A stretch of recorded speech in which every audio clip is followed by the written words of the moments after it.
After our father died, I became the guardian of my rebellious little brother who kept whispering for me to hit him harder.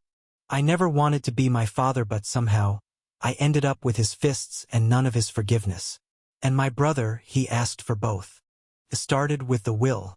No lawyer, no suits, just a worn-out envelope on the kitchen counter and a check for $48. That was all Dad left us. $48 and the lingering echo of his scream from the last night he was alive. I was 22, freshly dropped out of community college, working back-to-back shifts at a mechanic shop in Nashville. Academy's 17-year-old brother was a storm in human form. All sneers, slammed doors, and midnight disappearances. A beta with a chip on his shoulder the size of Tennessee. "I'm not your son," he snapped once, teeth bared, eyes bloodshot. "Stop looking at me like your dad." But how could I not? He had Dad's fire, Dad's shoulders, Dad's bruised way of showing love. And me? I had Mom's fragility and a heat buried so deep it burned quiet. We never talked about the night Dad died. About how Cade didn't cry. About how I did, for hours, curled under the kitchen table like a kicked dog. We just moved on. Or tried to. Cade started getting into fights. At school. At gas stations. With himself. I get calls, show up, take him home. He never said thank you. But once, as I pulled a broken tooth out of his bloody sock, he whispered, "Why won't you hit me? I deserve it." Crushed something in me, but I didn't show it. Instead, I cooked him breakfast the next morning. Scrambled eggs and burnt toast. He didn't eat, just stared at the plate like it might bite him back. Cade was supposed to be the strong one. Betas weren't supposed to break. But then again, I wasn't supposed to crave the smell of my brother's neck when he leaned in too close. Wasn't supposed to remember the way his hand brushed mine when we slept on the couch together that winter the heater broke. I didn't know when it began, maybe when he called me Dad by accident in his sleep, or when I caught him watching me in the mirror, like he wanted something dangerous. "You don't know what you're doing," I said once, when he leaned in too close in the laundry room. "Don't I?" he whispered, lips nearly brushing my ear. "I know exactly what I'm doing." I shoved him away. He didn't flinch, just smiled, eyes glassy, voice calm. "Hit me then, if that's what it takes to feel something." God, I hated him for how much I loved him. There was a night train screaming against the tin roof, power flickering like a nervous heartbeat, when I came home to find the house dark and silent. The door was unlocked. "Cade." No answer. I found him in the garage, shirtless, bleeding, knuckles cracked open like old promises. He'd punched through a wooden board Dad had left behind. I stood there, watching his chest rise and fall, the scent of pain and beta adrenaline making my head spin. "You'll kill yourself doing this." He looked at me, something wild in his eyes. "You'd care. You're my brother." "No, I'm not," he said softly. "Not where it matters." Then he kissed me, and for a second the world stopped spinning. It was wrong.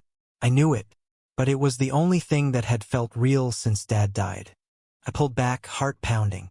"Cade, you think I don't know what I am?" he said. "I feel it, this heat between us. You just pretend it ain't there." "I'm not pretending," I breathed. "I'm surviving." He stepped closer. "Then survive with me." We didn't talk about the kiss. Not for days. But something had shifted.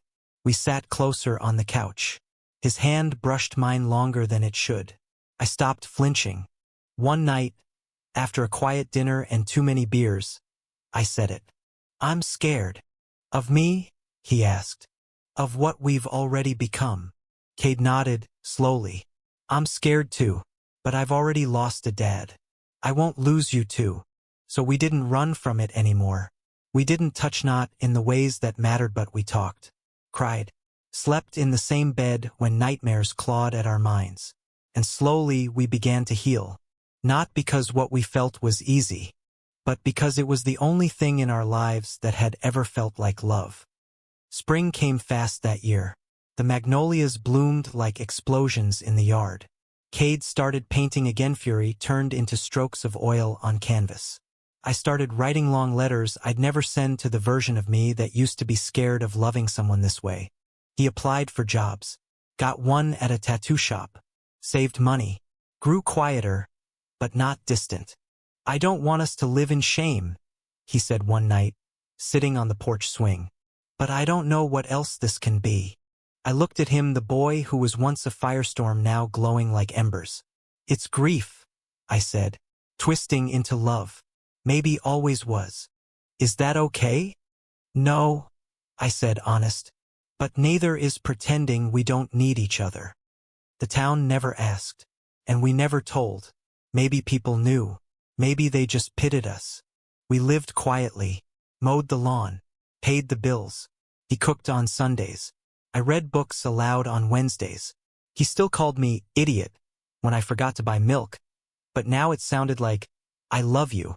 And when he left for night shifts, he kissed my forehead like I was something worth staying alive for. Maybe we weren't right, but we were real. A year after Dad died, we visited his grave. Cade brought a painting. I brought nothing but the truth. "I forgive you," I whispered to the headstone, "but I won't become you." Cade placed the painting, two boys standing in a field of fireflies by the stone. "We're still here," he said, "even if you never wanted us this way." We walked home hand in hand. No shame, no apologies. Just two broken boys who chose to love each other instead of dying in the silence. And that somehow was enough. Thank you for listening. If you find it interesting, please like and subscribe to follow the next stories.